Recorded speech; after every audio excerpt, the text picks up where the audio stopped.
January 6, 1944. 8th Air Force Headquarters, High Wycombe, England. Major General Jimmy Doolittle stood in the office of Major General William Kepner, commander of the 8th Fighter Command, when a sign on the wall caught his eye. Prominently displayed above Kepner's desk, it read, "The first duty of 8th Air Force fighters is to bring the bombers back alive." Doolittle studied it, then turned to Kepner. "That sign needs to come down," he said quietly. "It is wrong." Within hours, a new sign replaced it. The first duty of 8th Air Force fighters is to destroy German fighters. This change marked one of the most consequential tactical shifts of World War II, a complete reversal of fighter doctrine that would cripple the Luftwaffe within weeks. What bomber crews initially deemed suicidal, and some commanders labeled reckless, would prove the strategic masterstroke that secured air superiority over Europe. The mathematics of aerial warfare were about to be rewritten, not through technology alone, but through one general's willingness to prioritize results over existing doctrine. The crisis had been mounting for months. On October 14, 1943, 291 B-17 bombers launched a raid deep into Germany against Schweinfurt, targeting critical ball-bearing factories. The Americans hit their objective with devastating precision, but the cost was catastrophic. 60 bombers failed to return, 17 were damaged beyond repair, and 600 men were killed or missing in a single mission. American bomber crews faced survival odds that made completing the standard 25-mission tour statistically improbable. During the worst periods of 1942 to 43, survival rates dipped to between 25 and 35%. Lieutenant Robert Morgan, pilot of the famed Memphis Belle, wrote that night, "We are being slaughtered. The fighters turn back at the German border, and we fly on alone into hell. The forts protect themselves well, but it is not enough. We need fighters to go all the way with us, or we need to stop flying." German pilots had developed lethal tactics. They massed beyond the range of Allied escort fighters, attacking in coordinated formations. Head-on passes through bomber formations, with closing speeds exceeding 600 mph, gave gunners mere seconds to react. Fighters armed with 30-millimeter cannons and air-to-air rockets could destroy a B-17 with a single strike. The problem was clear. American escorts, P-38s and P-47 Thunderbolts, lacked the range to accompany bombers deep into Germany. Over Schweinfurt, they turned back 300 miles from the target, leaving the bombers vulnerable to German attacks. In December 1943, General Henry Arnold, commanding general of the United States Army Air Forces, issued an ultimatum. Unless the Luftwaffe was neutralized, Operation Overlord, the invasion of Normandy, could not proceed. The bomber losses were unsustainable. A solution was required, and it arrived in November 1943 in the form of the North American P-51 Mustang. Powered by a Packard-built Rolls-Royce Merlin engine producing 1,695 horsepower at war emergency power, the Mustang offered capabilities that seemed nearly impossible. With drop tanks, it could escort bombers 1,600 miles to any target in Germany and back. It cruised at 437 mph, faster than any German fighter, and excelled at high altitude, reaching 41,000 feet, where Luftwaffe aircraft struggled. Captain Chuck Yeager, flying P-51s with the 357th Fighter Group, described its impact. "The P-51 is faster, climbs better, and turns tighter than anything the Germans have. For the first time, we have an aircraft that can go anywhere the bombers go and fight when we get there. This changes everything. But range alone was not enough. The employment of the P-51s would determine victory or defeat. Under the previous doctrine, fighters remained tightly grouped around bomber formations, reacting defensively to attacks before returning to close formation. This approach allowed German pilots to dictate the terms of engagement: attack from beyond visual range, strike with speed, inflict casualties, and escape before American fighters could counterattack. Escorts were reactive, never proactive. Major General Ira Eaker, the outgoing 8th Air Force commander, had institutionalized this defensive mindset. Eaker, a former bomber pilot, genuinely believed bombers could protect themselves through overlapping fields of fire, with fighters merely supplementing that defense. Doolittle saw things differently. A fighter pilot, test pilot, racing champion, and MIT-trained aeronautical engineer, he understood aircraft performance and tactical dynamics like few others.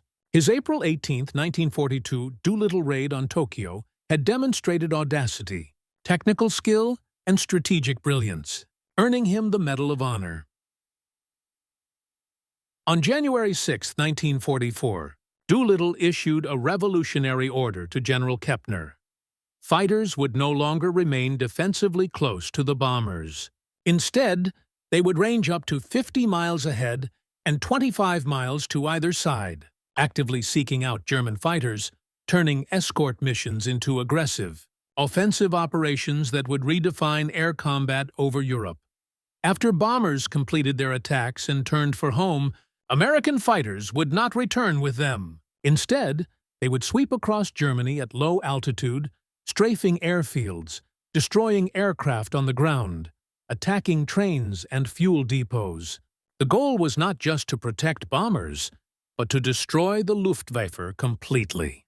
The order shocked American fighter pilots and terrified bomber crews. Colonel Donald Blakesley, commander of the legendary 4th Fighter Group, understood immediately.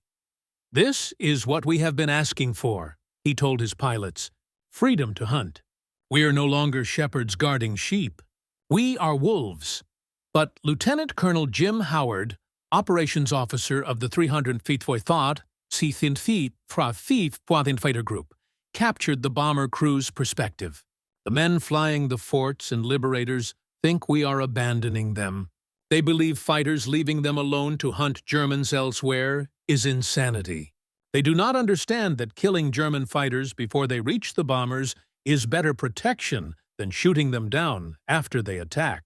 The bomber crew's fears were not irrational. They had survived missions only because fighters stayed close, driving off attackers. Now those fighters would disappear over the horizon, leaving bombers apparently defenseless. Many crews believed Doolittle's order was a death sentence written by a general who did not understand their war. The German reaction to the new American tactics would validate or condemn Doolittle's gamble. For the Luftwaffe, the winter of 1943–44 had seemed like approaching victory in the air war. Despite 3 years of Allied bombing, German fighter production had actually increased. Messerschmitt and Fowler-Wolf factories delivered over 1,000 fighters monthly. German pilots had developed effective tactics against American formations.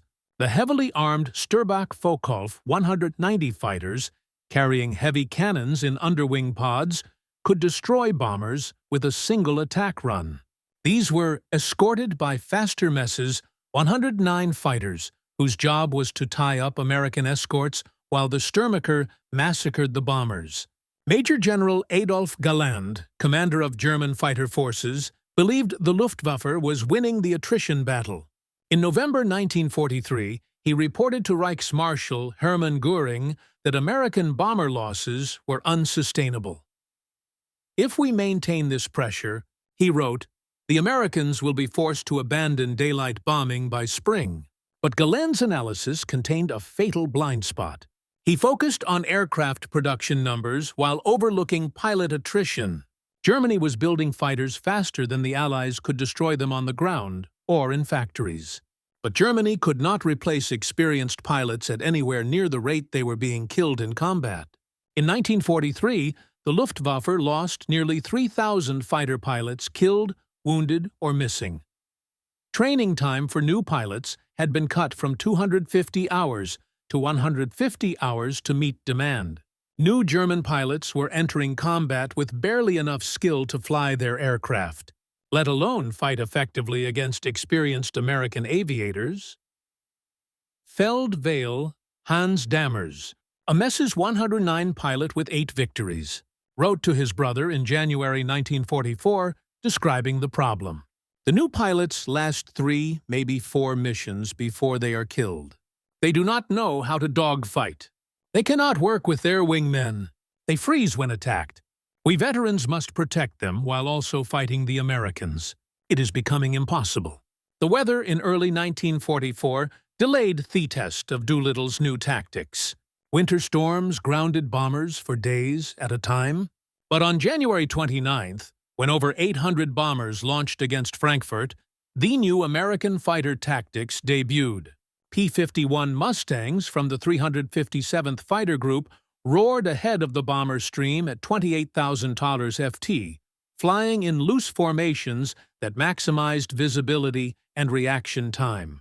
They were not tied to specific bomber boxes. Instead, they hunted anywhere German fighters might appear. Near Bonn, the American fighters spotted a formation of 50 Mess's 109s climbing to intercept the bombers. Instead of waiting for the Germans to attack, the Mustangs dove on them. The Germans, expecting to attack bombers at their leisure, suddenly found themselves fighting for their lives against fighters with superior speed and altitude advantage. The combat lasted 8 minutes. 13 German fighters fell. 2 Mustangs were damaged, but both returned to base. The remaining German formations scattered and never reached the bombers. Captain Don Blakesley, leading the 4th Fighter Group on a similar mission that day, described the new tactics effect. We caught 20 Focke-Wulfs forming up over Cologne. They were slow, heavy with ammunition and fuel, climbing to attack the bombers. We had speed, altitude, and surprise. It was a slaughter. We destroyed 11 before the rest could escape. This is how you win a war. The bomber crews flying over Frankfurt that day noticed something remarkable. German fighter attacks, which usually began far from the target and continued throughout the bomb run, barely materialized. A few isolated attacks occurred, but the mass formations that had devastated previous raids never appeared. The new fighter tactics had intercepted them first, but the true test came in February 1944 with Operation Argument, soon known as Big Week. General Karl Spaatz, commanding United States Strategic Air Forces in Europe, designed the operation as bait. American bombers would strike German aircraft factories in targets so important the Luftwaffe would have no choice but to defend them with everything available. The goal was not primarily to destroy the factories, though that would be useful. The goal was to force the Luftwaffe into a decisive battle of attrition against American fighters that now outnumbered, outperformed, and outfought their German opponents. February 20th, 1944. Clear skies over Germany for the first time in weeks. Over 1,000 American bombers from England and Italy, escorted by hundreds of fighters, launched against 12 different aircraft production facilities. The largest single-day air armada in history. Major Erich Hartmann, Germany's leading ace with 352 victories, watched the American formation pass overhead and understood immediately what was happening. "This is not a bombing raid," he told his squadron. "This is a fighter battle with bombers as the excuse. They want us to come up and fight, and we have no choice." The Luftwaffe responded with everything available. Over 900 German fighters scrambled to intercept the American formations. The sky over central Germany erupted into the largest air battle in history. Contrails from thousands of aircraft crisscrossed at altitudes from sea level to 40,000 Meter. But this time, American fighters were not tied defensively to bomber formations. They ranged across hundreds of miles of German airspace, attacking German fighters wherever they found them. On the ground, taking off, forming up, approaching the bombers, the Mustangs and Thunderbolts hunted relentlessly. Lieutenant Urban Drew of the 361st Fighter Group encountered a formation of Messmid 262 jets, Germany's revolutionary new fighter, taking off from an airfield near Leipzig. The jets were fast and deadly once airborne, but taking off they were vulnerable. Drew dove from 30,000 FT, screaming through flak, and opened fire on the lead jet as it lifted off the runway. The jet exploded. He destroyed a second jet before it could gain speed. The other jets scattered. Drew's combat report became legendary. The jets are dangerous in the air, but they must take off and land like any aircraft. Catch them there, and they burn like any other. The first day of Big Week cost the Americans 21 bombers and 4 fighters. By the standards of Schweinfurt 3 months earlier, this was a miracle. But German losses were catastrophic. Over 50 fighters destroyed. More critically, 38 pilots killed or seriously wounded. For the next 5 days, whenever weather permitted, the attacks continued. American bombers struck Regensburg, Brunswick, Schweinfurt again, Gotha, Augsburg. Each raid brought hundreds of bombers and fighters. Each raid forced the Luftwaffe to respond. Each raid cost Germany fighters and pilots it could not replace. Major Heinz Baer, a German ace with over 220 victories, described the impossible situation in his diary. "We shoot down bombers, but the fighters are everywhere. We form up and they attack us before we can attack. We land Torfuel and they strafe the airfield. We take off and they are waiting. There is no escape. For every bomber we destroy, we lose 2 fighters and pilots." By February 25th, when Big Week concluded, the statistics told the story. American losses: 226 heavy bombers, 28 escort fighters, approximately 2,600 casualties. These were serious losses, but American production and training replaced them within a month. German losses: over 350 fighters destroyed, another 90 damaged beyond repair. More devastating, the Luftwaffe lost nearly 100 pilots killed, over 50 seriously wounded. These pilots averaged over 3 years of combat experience. They were irreplaceable. Lieutenant Colonel Herbert Ellerfeld, commander of a Jagdgeschwader fighter wing, wrote in his report to Galland, "We are losing the most experienced men. The new pilots cannot survive against the American fighters. Within 3 months, we will have aircraft, but no one capable of flying them in combat." But Doolittle's strategy extended beyond air combat. The second phase of his directive, strafing attacks on German airfields and infrastructure, proved equally devastating. Every day, as American fighters returned from escort missions, they would drop to low altitude and attack targets of opportunity across Germany. Airfields suffered particularly heavy damage.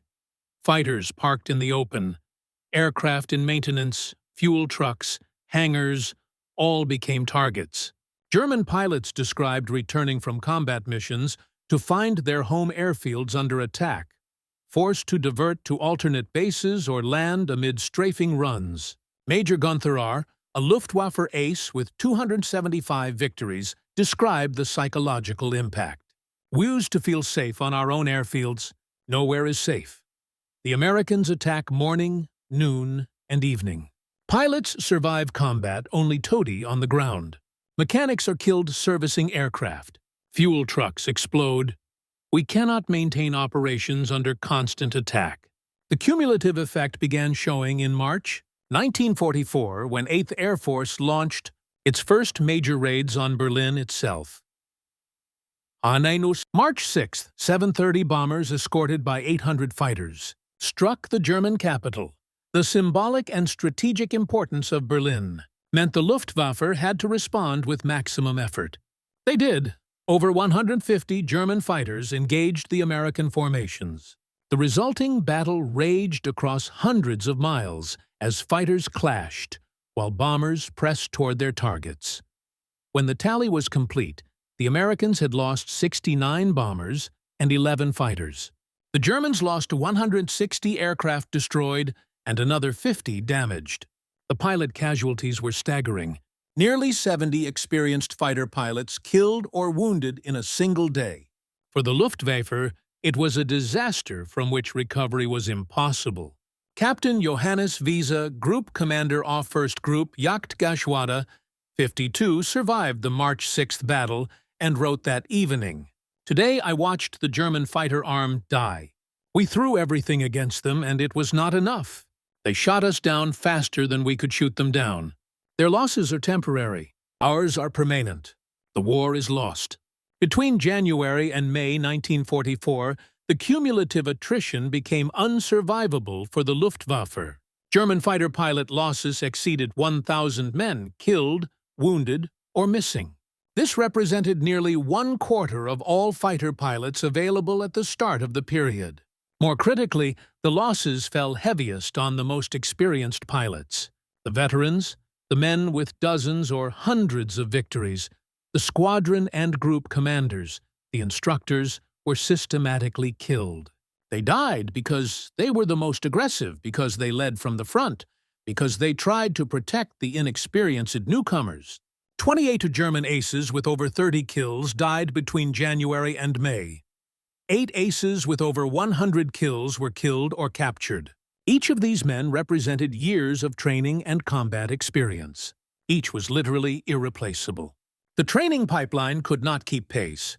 In 1944, Germany graduated 29,000 new fighter pilots, but training time had fallen to just 110 hours total flight time by mid-year, with some late war pilots receiving as little as 50 hours. American pilots in the same period received over 450 hours of training, including 250 hours in their combat aircraft. Major Hans Philipp, a German ace with 206 victories, described the new pilot situation in his final letter home before being killed in action in October 1943. The boys arrive at the squadron unable to fly formation properly. They do not understand tactical principles. They panic under fire. In combat, with experienced American pilots flying superior aircraft, they survive 1, maybe 2 missions, then they die. We cannot teach them fast enough. There is no time. The disparity in aircraft production told another part of the story. In the first 6 months of 1944, American factories produced over 22,000 fighter aircraft. German factories, despite dispersal efforts to evade bombing, produced 9,000 fighters. The numerical advantage alone was overwhelming, but the qualitative advantage made the disparity decisive. The P-51 Mustang was simply superior to the Messerschmitt 109 and Focke-Wulf 190 in most combat situations. It was faster, had better range, superior high-altitude performance, and equal or better maneuverability. Colonel Hubert Z. Ka, commanding the 56th Fighter Group flying P-47 Thunderbolts, noted the combined effect. We have more fighters, better trained pilots, better tactics, and unlimited fuel and ammunition. The Germans have brave men flying good aircraft. They cannot keep supplied or properly maintained. Courage cannot overcome such disadvantage forever. By April 1944, the transformation was complete. German fighter strength measured in operational aircraft and pilots had fallen to less than 60% of January levels. More importantly, the quality of the force had declined catastrophically. The veteran formations that had savaged bomber raids in October 1943 no longer existed. The new Luftwaffe consisted largely of inexperienced pilots, flying aircraft with insufficient fuel, inadequate ammunition, and minimal maintenance. They faced American formations that grew larger and more confident with each mission. On May 8, 1944, 8th Air Force dispatched nearly 900 bombers to attack oil refineries and marshalling yards across Germany. Over 750 escort fighters accompanied them. Not a single German fighter rose to intercept. The Luftwaffe for the first time conceded the sky without a fight. General Galland reported to Göring that day, "The fighter force is destroyed. We have aircraft, but cannot fly them for lack of fuel. We have pilots, but most cannot fight effectively. The Americans attack at will. We can no longer contest their air superiority." The strategic impact became clear on June 6, 1944, D-Day. Allied air forces flew over 14,000 sorties on the first day of the invasion. Luftwaffe fighters flew fewer than 300 sorties. The disparity allowed Allied ground attack aircraft to devastate German positions. While bombers isolated the battlefield, Field Marshal Erwin Rommel, commanding German forces in France, sent an urgent message to his wife on June 10th. "The enemy has complete air superiority. Our troops cannot move in daylight without being attacked. Our supplies cannot reach the front. Without air cover, we cannot hold the invasion beaches. The transformation from October 1943 to June 1944 was staggering. Months earlier, the Luftwaffe had seemed capable of bleeding the American bomber offensive to death. Now they were effectively extinct as a fighting force over Western Europe. The statistics of those crucial 6 months tell the story of systematic destruction. Between January and June 1944, the Luftwaffe lost over 2,500 fighter pilots killed or seriously wounded in combat over the Reich. This represented approximately 75% of the available fighter pilot force at the start of the period. American losses in the same period totaled approximately 420 fighter pilots killed or missing and 7,000 bomber crew casualties killed, wounded, or captured. These losses were serious but sustainable given American training capacity and aircraft production. The kill ratios had reversed completely. In October 1943, German fighters had been destroying American bombers at a rate of 20 for every German fighter lost. By May 1944, American fighters were destroying German fighters at a ratio of 4:1. But beyond the numbers, the psychological transformation was equally complete. German pilots who had entered 1944, confident of victory, now flew missions expecting to die. American pilots who had feared German fighters now hunted them aggressively.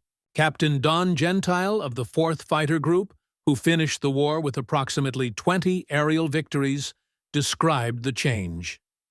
In January, we were glad when the Germans did not attack. By March, we were disappointed when they ran away. By May, we were frustrated because there were so few left to fight. The transformation was total. The success of Doolittle's strategy vindicated his gamble, but created an interesting historical irony. His decision, initially opposed by many bomber commanders as reckless abandonment, had actually saved the bombing campaign. By destroying German fighters before they could attack bombers, aggressive fighter tactics proved more protective than defensive escorts ever could be. General Spart acknowledged this in a June 1944 assessment. General Doolittle's decision to unleash the fighters was the decisive factor in winning air superiority. We destroyed more German fighters in 4 months than in the previous 2 years. The key was allowing fighters to hunt rather than forcing them to defend. Major General Frederick Anderson, who had succeeded Ecker as commander of bomber operations, admitted his initial opposition had been wrong. I believed keeping fighters close to bombers was the only way to protect them. I was wrong. Killing enemy fighters before they attack is far more effective than killing them during attacks. General Doolittle understood this. I did not. The tactical revolution extended beyond doctrine to fundamentally changing how air warfare was conceived. Before Dittle's January directive, escort fighters were seen as supplements to bomber defensive armament. After Big Week, fighters were understood as the primary weapon for gaining air superiority, with bombers serving partly as bait to bring enemy fighters into battle. This understanding would shape Air Force doctrine for decades. The Korean War, Vietnam War, and every subsequent conflict would apply lessons from early 1944. Air superiority comes from destroying enemy fighters proactively, not from protecting friendly aircraft reactively. But the human cost of the strategy remained significant. Over 10,000 American airmen died in rescues over Europe in the first half of 1944. The bomber crews who flew missions day after day, knowing each sortie might be their last, showed extraordinary courage. The E-8 fighter pilots who accepted the mission of hunting German fighters deep over enemy territory demonstrated remarkable skill and aggression. Lieutenant Robert Johnson of the 56th Fighter Group, who survived to become the second highest-scoring American ace in Europe, with 27 victories reflected on the cost years later. We talk about tactics and strategy and numbers, but what really happened was thousands of young men climbed into aircraft every day and flew into combat, knowing many would not return. We won because we had more courage, more skill, better aircraft, better tactics, and better leadership. We won because Jimmy Doolittle understood that protecting bombers meant killing fighters, not staying close to bombers. By August 1944, the Luftwaffe fighter force had effectively ceased to exist as a coherent defensive organization. Individual groups continued fighting with great courage and occasional success. New jet aircraft, the Mesed 262, showed revolutionary potential.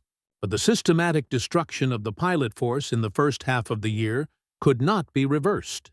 Germany produced over 36,000 fighters in 1944, the highest annual total of the war. But there were not enough trained pilots to fly them, not enough fuel to train the pilots who existed, not enough experienced leaders to develop effective tactics, and not enough time to rebuild what had been lost. Captain Erich Rudolpher, one of the few German aces to survive the war with over 2-20 victories, summarized the situation. We had aircraft in abundance by late 1944, modern fighters, even jets, but we had no experienced pilots to fly them. The Americans had killed all the good pilots in the spring. The war was already lost by the time our production peaked. The success of Doolittle's strategy created a template for modern air warfare that remains relevant today. Air superiority cannot be won defensively. It requires aggressive offensive action against enemy aircraft and infrastructure. Technological advantage matters. Training quality matters more. Numerical superiority is decisive only when combined with qualitative superiority. Perhaps most importantly, leadership willing to challenge conventional doctrine and accept risk can produce strategic results far exceeding incremental improvements to existing methods. Doolittle's decision to change the sign on Kaptener's wall was not merely symbolic. It represented a fundamental reconceptualization of fighter employment. The bomber crews, who initially feared Doolittle's tactics as abandonment, came to understand and appreciate the strategy. Technical Sergeant Andy Rooney, a Stars and Stripes reporter who flew bombing missions to cover the air war, wrote in June 1944, "The fighter pilots saved us by leaving us." This sounds paradoxical, but it is true. When they flew close, the Germans attacked anyway. When they flew ahead and hunted, the Germans could not reach us. The best defense was a good offense. General Doolittle understood this. Why did not? He was right. By the time of the Normandy invasion, Allied Air Force had achieved complete air supremacy over Western Europe. German aircraft still operated, but in such limited numbers with such restricted effectiveness that they could not meaningfully contest Allied air operations. The invasion succeeded in significant part because soldiers could fight without fear of enemy air attack. General Dwight Eisenhower, Supreme Allied Commander, acknowledged this in his post-invasion assessment. The Air Forces gave us the one thing essential for success. They gave us freedom to operate without enemy air interference. General Doolittle's fighter tactics destroyed the Luftwaffe when destruction was essential. History will judge this as one of the decisive campaigns of the war. The transformation from October 1943 to June 1944 stands as one of the most dramatic reversals in military history. In October, the Luftwaffe was winning the battle of attrition over Germany. American bomber losses were unsustainable. The strategic bombing campaign seemed doomed. 6 months later, the Luftwaffe was shattered. American bombers flew with minimal losses, and Allied ground forces prepared to invade France under complete air cover. The change was so complete and so rapid that German commanders struggled to comprehend what had happened. General Galland, in his post-war memoirs, identified the turning point precisely. When American fighter tactics shifted in January 1944, the air war changed irreversibly. German pilots could still challenge bombers, but they could no longer confront both bombers and their escorts simultaneously. Once American fighters were allowed to hunt aggressively, the Luftwaffe's fate was sealed. The final figures underline the scale of the victory. From January to December 1944, over 4,000 German fighter pilots were killed in action over the Reich. Allied fighters destroyed more than 11,000 Luftwaffe aircraft, both in combat and on the ground. German pilot training fell from 200 hours in 1943 to fewer than 100 hours by late 1944. During the same period, American losses included roughly 750 fighter pilots and 16,000 bomber crew casualties. Yet American air power was sustainable.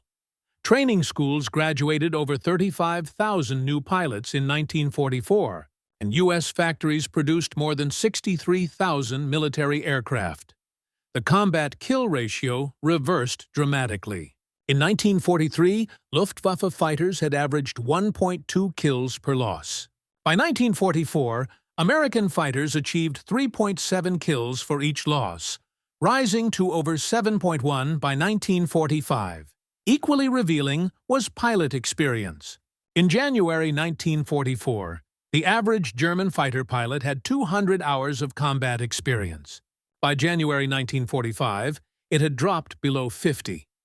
Aircraft and fuel remained scarce but available. What Germany truly lacked were experienced pilots capable of effective combat. Doolittle's bold directive achieved exactly what General Arnold had demanded.